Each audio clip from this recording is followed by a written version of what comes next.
Let's start talking about bluegrass by learning the bluegrass strumming pattern that you need to play bluegrass songs. Let's make a G chord, just a regular G chord, not this one, not the 4-finger shape, but the 3-finger shape. That's traditionally the G shape that you're going to want to use in bluegrass music.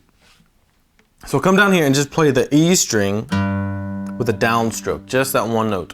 After you play that, you're going to strum with a down up. And that's the basic coordination you need to get down. Just one bass note and then down up with your strum.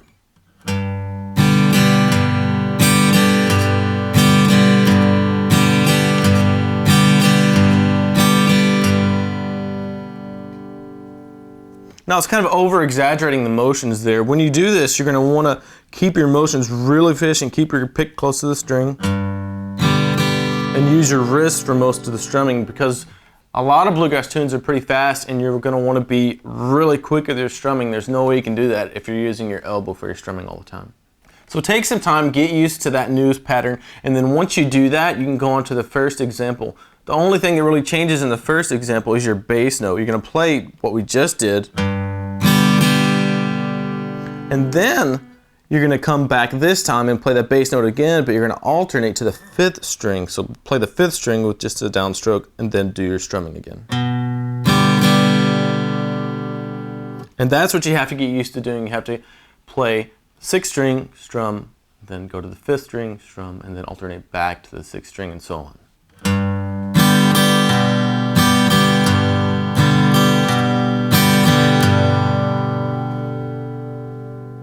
Now that takes quite a bit of accuracy and good aim with your pick to hit those bass notes. So what you want to do is just actually look at your bass strings that you're picking.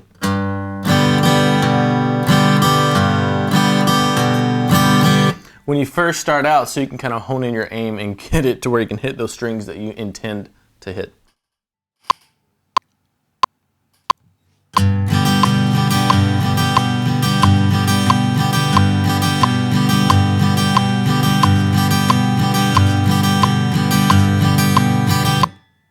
What we're going to do is take a C chord now instead of our G chord and apply our basic bluegrass strumming pattern to a C chord, because C is the 4 chord in the key of G, and you're going to be using those 2 open chords a lot in bluegrass. Now, same strumming pattern, but the bass notes we're going to play now are going to change. We're going to start on the 5th string with our first note, and then strum,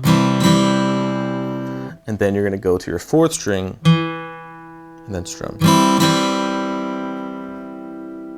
And you'll notice whenever I do my strumming on chords like this for bluegrass, I don't necessarily hit all the strings with my down up strum. I kind of leave that bass note out to let it ring out.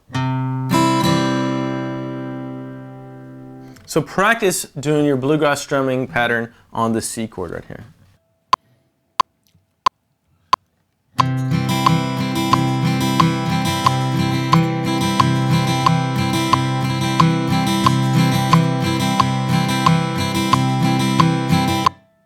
This next little exercise is just getting you used to using that standard bluegrass strumming pattern on a G chord and then switching to a C chord. So give this one a try slowly at first.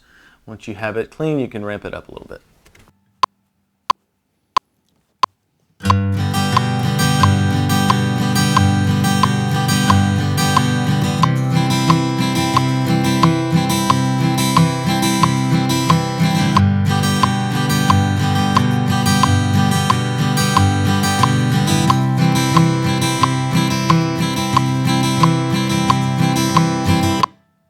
Now let's throw in a D chord into the mix, and when you play bluegrass, you're going to hear a 1-4-5 progression over and over again in a lot of different bluegrass songs. So if we're in the key of G, a 1-4-5 progression would be G, C, D. So that's what we're going to do. We've already been playing a G and a C chord with our bluegrass strumming pattern. Now let's switch to a D chord, and now we're going to hit the 4th string to start our pattern with, strum.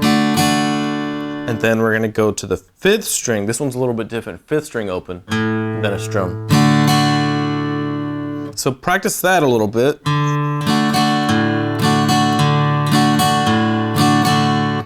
And then see if you can throw it in with your G-C progression.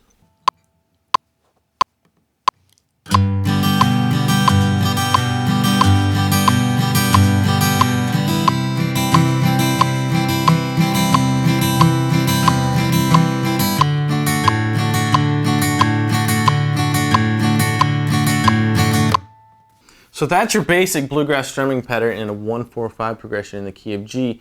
And if you can do that, you can show up to a bluegrass jam if you have a capo and pretty much play along to almost any song if you have that strumming pattern down.